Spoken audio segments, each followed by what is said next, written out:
Namun di sini membutuhkan kontribusi atau kerjasama Bunda semua dalam, namun bisa juga sebagai sharing ilmu apa yang sudah saya pelajari di modul 1.4 budaya positif.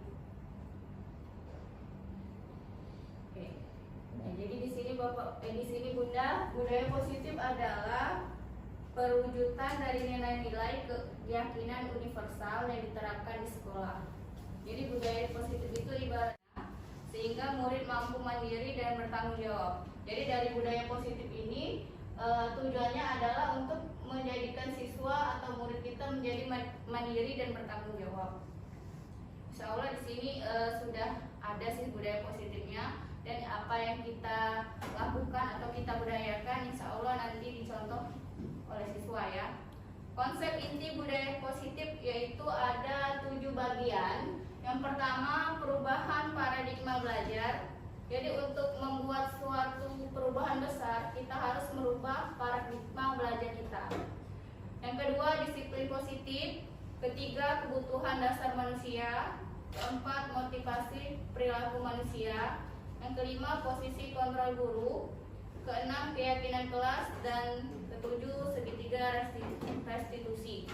Dari 7 ini sudah dipelajari. Namun nanti saya mungkin minta bantuan bunda-bunda mungkin untuk membacakan dari teks yang akan ditampilkan di slide.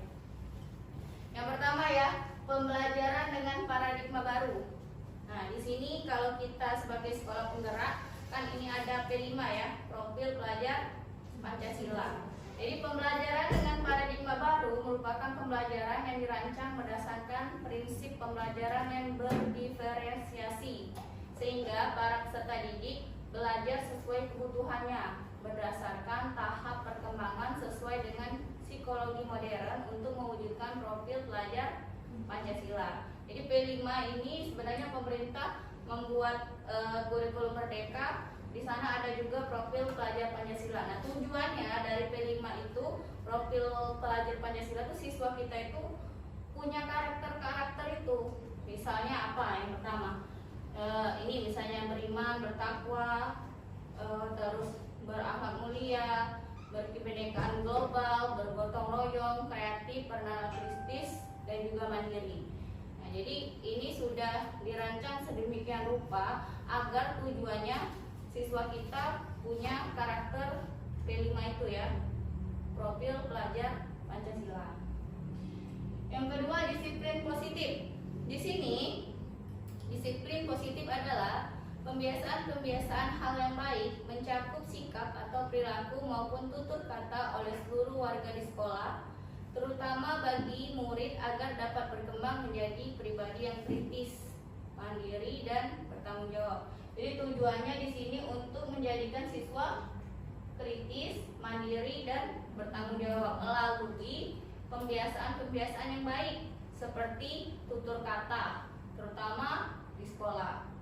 Sebagai pendidik, tujuan kita untuk menciptakan peserta didik yang disiplin sehingga mereka berperilaku mengacu pada nilai-nilai kebajikan universal dan memiliki motivasi dalam diri menuju perubahan ke arah yang lebih baik. Selanjutnya yang ketiga adalah kebutuhan dasar manusia, yaitu kebutuhan dasar kita sendiri. Kebutuhan dasar manusia merupakan sesuatu yang kita lakukan untuk mendapatkan apa yang kita inginkan. Seluruh tindakan yang kita lakukan memiliki tujuan. Semua usaha terbaik kita lakukan agar kebutuhan dasar kita terpenuhi dengan baik. Nah, di sini ada 5 kebutuhan dasar. Yang pertama, misalnya bertahan hidup. Untuk bertahan hidup kita butuh apa? Yang pertama ada makanan, pakaian, tempat tinggal, keamanan, dan kesehatan. Lanjut, dari bertahan hidup ada kita butuh sebagai manusia butuh kasih sayang dan rasa diterima. Yang pertama kita harus diterima dulu, rasa diterima, diperdulikan, berbagi kerjasama, menjadi bagian dalam kelompok. Nah, seperti itu juga peserta didik kita, dia butuh bertahan hidup juga, kasih sayang, dan rasa diterima. Di sini ada tulisan menjadi bagian dari kelompok ya. Terus ada penguasaan. Tadi terdiri dari harga diri, keinginan untuk dianggap, memimpin, berprestasi, diakui, dan didengar. Lanjut ada kebebasan, mandiri, memiliki pilihan, mencoba hal-hal yang baru, dan mampu mengendalikan arah dirinya. Terakhir yaitu kesenangan. Kita sebagai manusia butuh bermain, humor, antusias, dan tertawa. Ini sangat identik sekali ya untuk peserta didik, untuk anak-anak khususnya yang masih sekolah dasar. Next, lanjut. Nah, kebutuhan dasar manusia. Yang pertama ada hukuman. Jadi ini adalah hukuman, konsekuensi, dan restitusi. Hukuman di sini tidak, kalau hukuman itu sesuatu yang tidak terencana dan tiba-tiba, murid tidak tahu apa yang akan terjadi, bersifat satu arah, berupa hukuman fisik atau psikis. Jadi dia itu nggak selalu fisik, misalnya push up, tapi bisa juga dengan kata-kata ya, psikis. Konsekuensi, kalau konsekuensi itu terencana, disepakati sesuai peraturan, murid tetap dibuat tidak nyaman. Jadi dari konsekuensi itu murid itu nggak nyaman juga. Sikap guru selalu memonitor murid. Terus ada restitusi, proses menciptakan kondisi bagi murid untuk memperbaiki kesalahan. Proses kolaboratif yang mengajarkan murid untuk mencari solusinya sendiri. Nah, di sini kita sebagai guru ada posisi kontrol kita. Ada 5 sebenarnya. Yang pertama, guru sebagai penghukum. Kedua, pembuat merasa bersalah. Ketiga, guru sebagai teman. Dan keempat, guru sebagai pemantau. Kelima, guru sebagai manajer. Nah, kira-kira dari 5 posisi kontrol ini yang mana ya yang kita biasa pakai kira-kira? Mungkin semuanya pernah pakai itu. Posisi penghukum, pembuat merasa bersalah, teman, pemantau, atau manajer. Oke, nanti kita lihat ya. Nah, ini adalah contoh sebagai penghukum. Boleh minta baca enggak? Boleh. Coba Bunda Feni baca dari awal yang Adi yang terlambat hadir ke sekolah. Penghukum. Nada suara tinggi, bahasa tubuh, mata melotot, dan jari menunjuk-nunjuk menghardik. Terlambat lagi, pasti terlambat lagi. Selalu datang terlambat. Kapan bisa datang tepat waktu? Tanyakan kepada diri Anda. Bagaimana perasaan murid bila guru berbicara seperti itu pada saat muridnya datang terlambat? Nah, itu sebagai penghukum. Jadi hasilnya kemungkinan murid itu marah dan mendendam dan bersifat agresif. Bisa jadi sesudah kembali duduk, murid tersebut akan mencoret-coret bukunya atau meja tulisnya. Lebih buruk lagi, sepulang sekolah, murid melihat motor atau mobil bapak ibu guru akan menggores kendaraan tersebut dengan paku. Kalau seandainya murid kita itu dendam ya, ini nggak sebatas anak SD ya, bisa anak TK, bisa anak SMP, bisa anak SMA. Jadi kalau misalnya kita marah sebagai penghukum, sebenarnya dia juga marah juga, namun dia bisa mengingat, mendendam guru tadi. Itu sebagai penghukum. Oke, yang kedua tolong Bunda Elpa, pembuat merasa bersalah, bacain tolong. Pembuat merasa bersalah. Nada suara memelas atau halus atau sedih. Bahasa tubuh merapat pada anak lesu. Adi, kamu ini bagaimana ya? Kamu sudah berjanji dengan ibu tidak akan terlambat lagi. Kamu kenapa ya senang sekali mengecewakan ibu? Ibu benar-benar kecewa sekali. Bagaimana perasaan murid bila ditegur seperti cara ini? Nah, iya. Jadi pembuat merasa bersalah ini kayaknya kayak dulu tuh acting gitu ya. Kayak seolah-olah memelas, tapi dengan sindiran gitu ya, sindiran atau sedih gitu ya. Jadi contohnya, Adi, kamu ini bagaimana? Kamu sudah berjanji dengan ibu tidak akan terlambat lagi. Kamu kenapa? Kamu kenapa ya senang sekali mengecewakan ibu? Di sana ada kata kecewa. Nah, kalau anaknya berpikir benar-benar, oh ya saya mengecewakan guru saya, berarti dia merasa bersalah. Hasilnya apa? Murid akan merasa bersalah telah mengecewakan ibu atau bapak gurunya. Murid akan merasa menjadi orang yang gagal dan tidak sanggup membahagiakan orang lain. Itu kalau konotasinya negatif ya. Kadangkala sikap seperti itu lebih berbahaya dari sikap penghukum. Kalau kita mematahkan semangat tadi ya. Karena tetapi tergantung anaknya menyikapinya seperti apa. Karena emosi akan tertanam rapat di dalam murid, menahan perasaan, tidak seperti murid dalam dengan guru menghukum, di mana murid bisa menumpahkan amarahnya walaupun dengan cara negatif. Murid tertekan seperti inilah yang tiba-tiba bisa meletus amarahnya. Itu diem, lama-lama meletus dan bisa menyakiti diri sendiri dan orang lain. Tapi ngomongnya itu saya kecewa. Tergantung anaknya, kecewanya mau berubah atau tidak, kayak gitu ya. Kalau dia masih tetap kayak itu aja, takutnya dia bukan di dalam hati, dianya terus nggak berubah juga, dia menyakiti diri sendiri. Kalau sebagai pembuat merasa bersalah. Nah ini kalau sebagai teman, kalau posisi guru sebagai teman. Coba Bunda Intan bacain Bunda. Teman, ada suara ramah, akrab dan bercanda. Bahasa tubuh merapat pada murid, mata dan senyum jenaka. Adi, ayolah, bagaimana sih kamu? Kemarin kamu sudah janji ke bapakku kan? Kenapa terlambat lagi? Sambil tertawa ringan.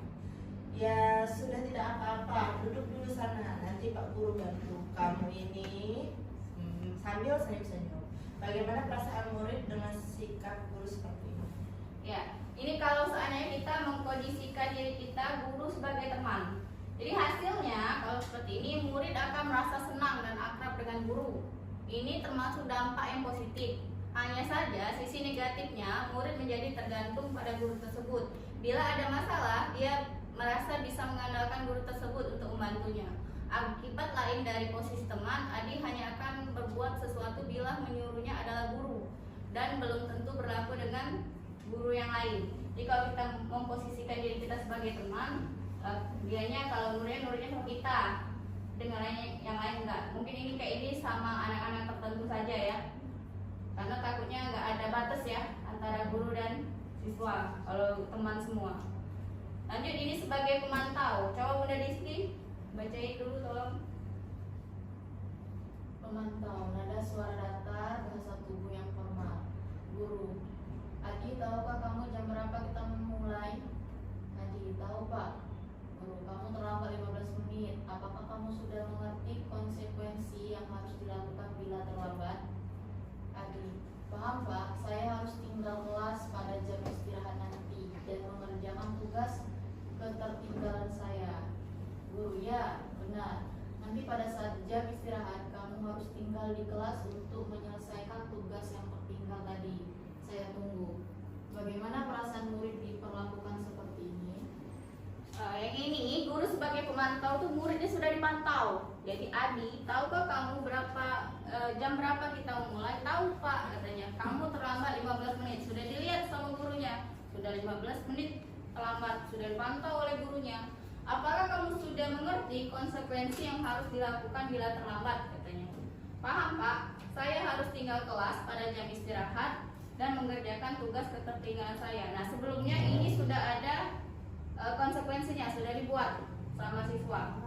Ya benar, nanti pada saat jam istirahat kamu tinggal di kelas untuk menyesuaikan tugas yang tertinggal tadi. Saya tunggu. Bagaimana perasaan murid diperlakukan seperti itu? Katanya murid memahami konsekuensi yang harus dijalankan karena telah melanggar salah satu peraturan sekolah. Guru tidak menunjukkan suatu emosi yang berlebihan, menjadi marah dan membuat merasa bersalah. Murid tetap dibuat tidak nyaman, yaitu dengan harus tinggal kelas pada waktu jam istirahat dan mengerjakan tugas. Guru tetap harus memantau murid pada saat mengerjakan tugas di jam istirahat karena murid tidak bisa ditinggal sendiri. Jadi itu nambah gawe sebenarnya ya. Jadi jam istirahat, anaknya harus istirahat, gurunya harus istirahat, tapi harus menemani murid di saat jam istirahat untuk ngerjain tugasnya tadi. Terus terakhir, ini adalah posisi guru sebagai manajer. Nah, di sini ada percakapan antara guru dan Adi. Nada suara tulus, bahasa tubuh tidak kaku, mendekatkan ke murid. Guru, Adi, apakah kamu mengetahui jam berapa sekolah dimulai? Kata Adi, tahu Pak, jam 7. Guru, ya, kamu terlambat. Kira-kira bagaimana kamu akan memperbaiki masalah ini? Nah, di sini ada ditanyakan bagaimana solusinya. Terus Adi menjawab, saya bisa menanyakan teman saya Pak untuk mengejar tugas yang tertinggal. Baik, kata gurunya, itu bisa dilakukan. Terus ditanyakan lagi, apakah besok akan ada masalah untuk kamu agar bisa hadir tepat waktu ke sekolah? Tidak Pak, saya bisa hadir tepat waktu. Baik, saya hargai usahamu untuk memperbaiki diri. Bagaimana perasaan murid diperlakukan seperti ini? Nah, jadi pada posisi manajer, maka suara guru tersebut sebaiknya tulus, tidak perlu marah, tidak perlu meninggikan suara, apalagi menunjuk jari ke murid, berkaca pinggang dan bersikap seolah-olah menyesal, tampak sedih sekali akan perbuatan murid atau bersenda gurau menempatkan diri sebagai teman atau murid, temannya murid ya. Fokus pada murid bukan untuk membahagiakan guru atau orang tua. Murid sudah mengetahui adanya suatu masalah dan sesuatu yang perlu terjadi. Bila guru mengambil posisi pemantau, guru akan melihat apa konsekuensinya, apa peraturannya.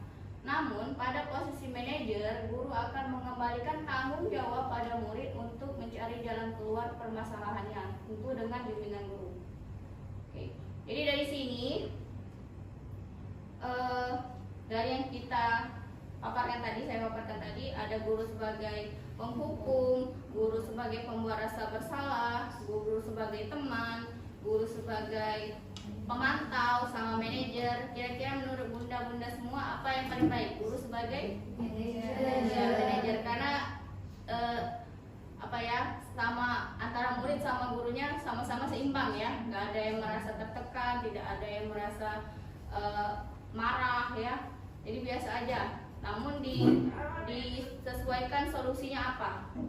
Contoh lain, penerapan 5 posisi kontrol guru kasus murid tidak mengerjakan tugas yang diberikan guru. Kalau sebagai penghukum, berdiri dengan sebelah kaki di depan kelas kalau dia tidak mengerjakan tugas. Itu hukumannya tergantung guru kira-kira. Kalau gurunya lagi baik, sudah dibiarkan. Kalau gurunya lagi emosi, ya kayak gini misalnya. Jadi aturannya tuh nggak ada yang baku, tergantung. Membuat merasa bersalah.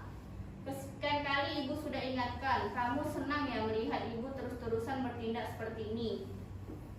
Teman, ayo dong kamu kerjakan tugasnya. Nanti kalau sudah selesai kita main games.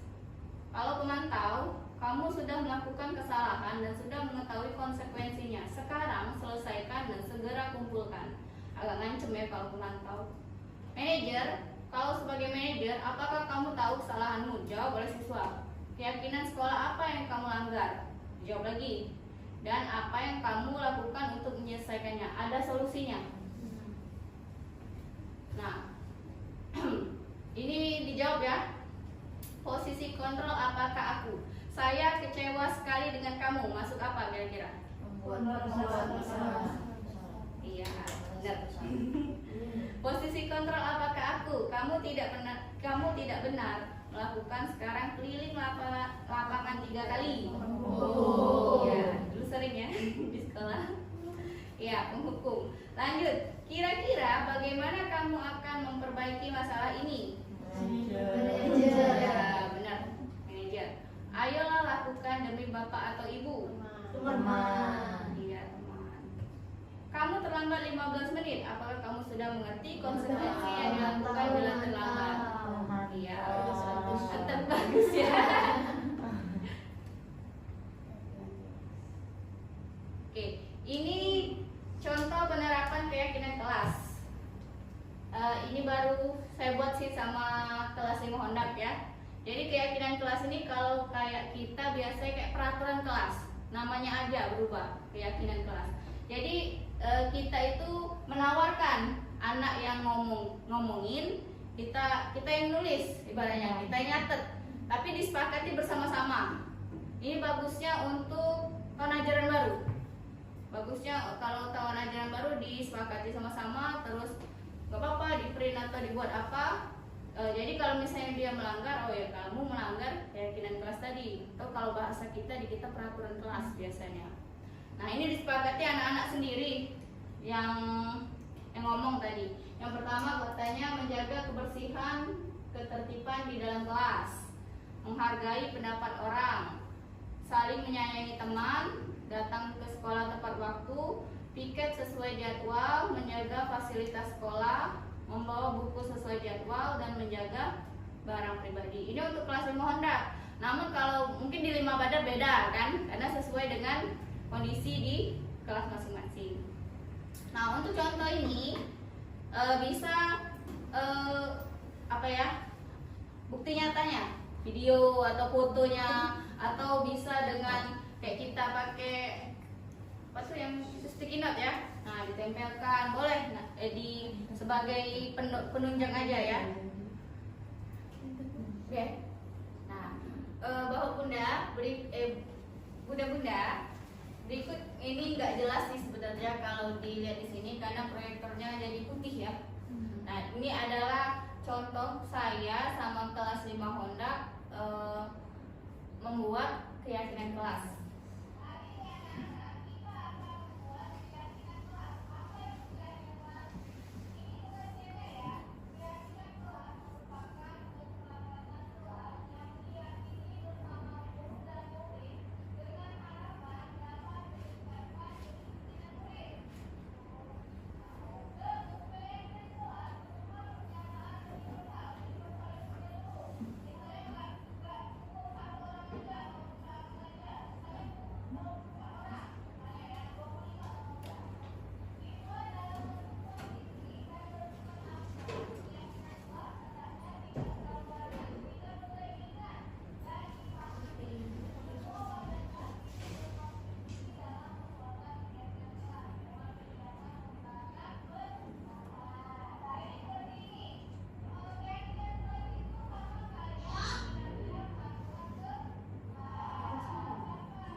Nah, itu adalah contoh cara membuat keyakinan kelas ya.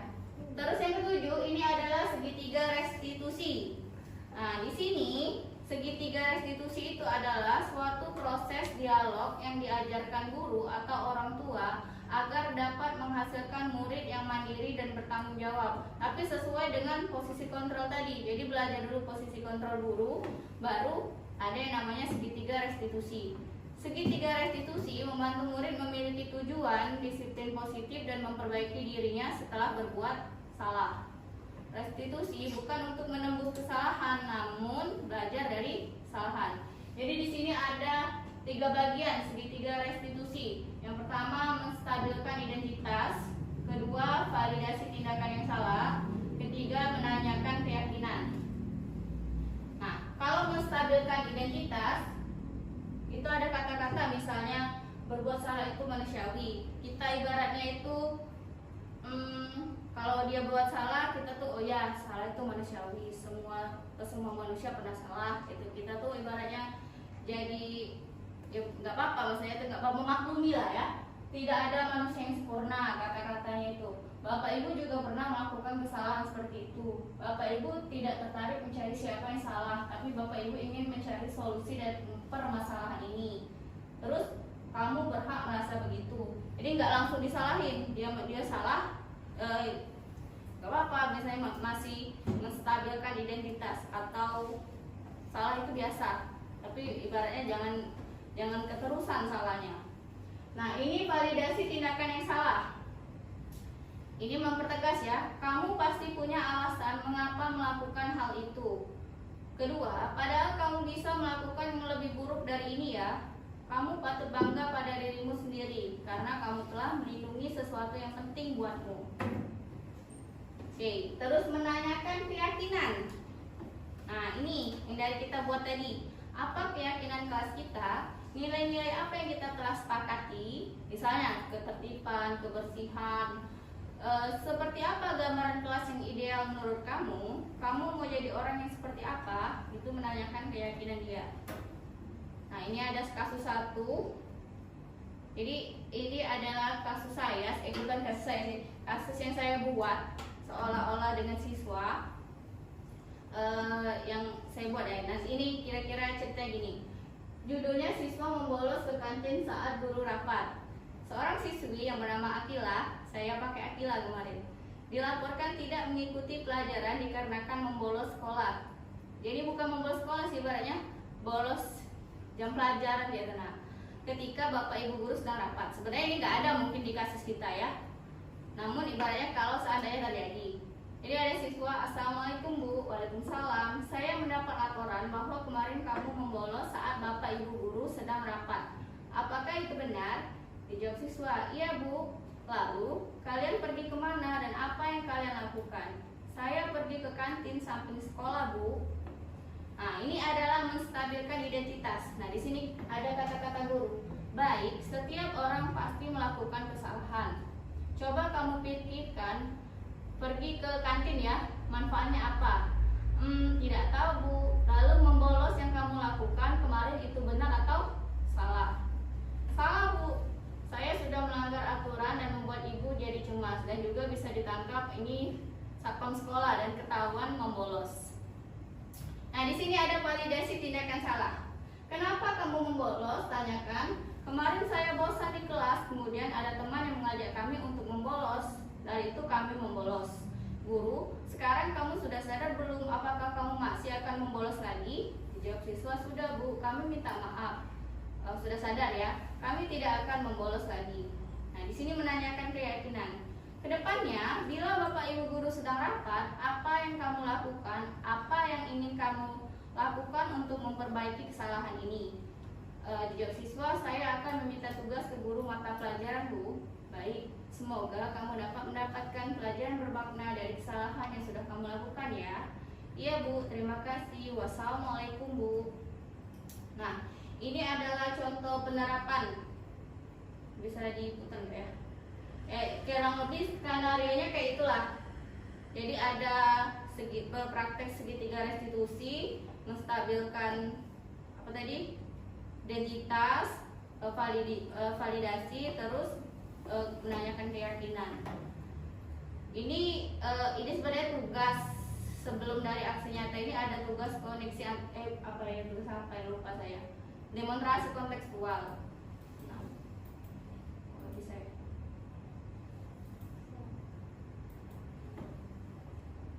Ya, jadi ini nih video lah, ibaratnya video dari praktek tadi. Cukup panjang. Kemudian ada tanggapan siswa juga.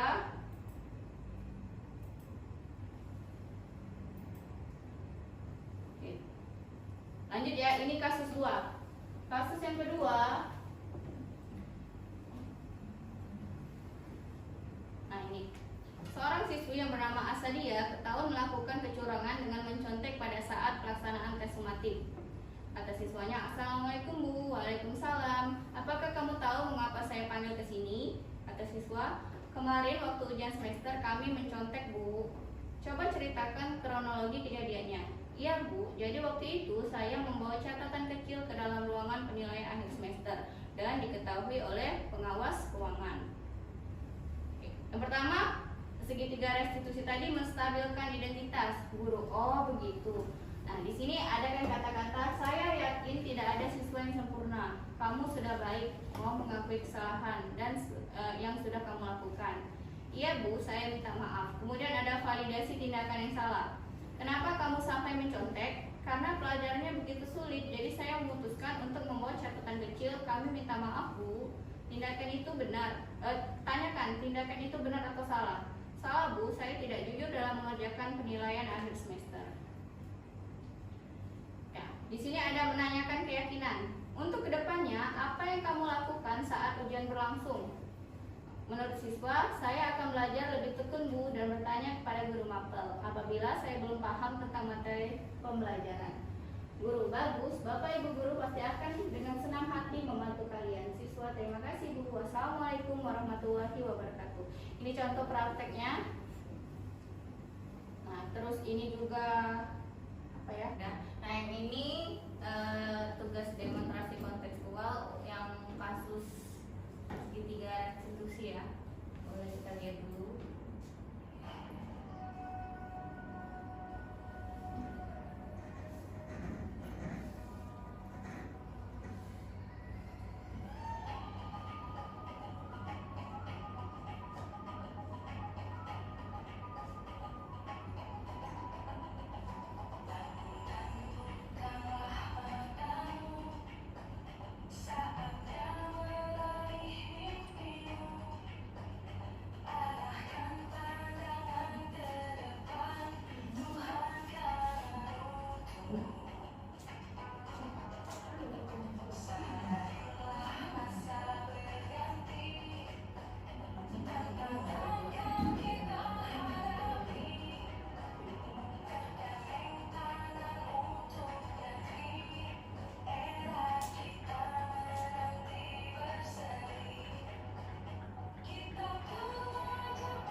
soal rangkuman kan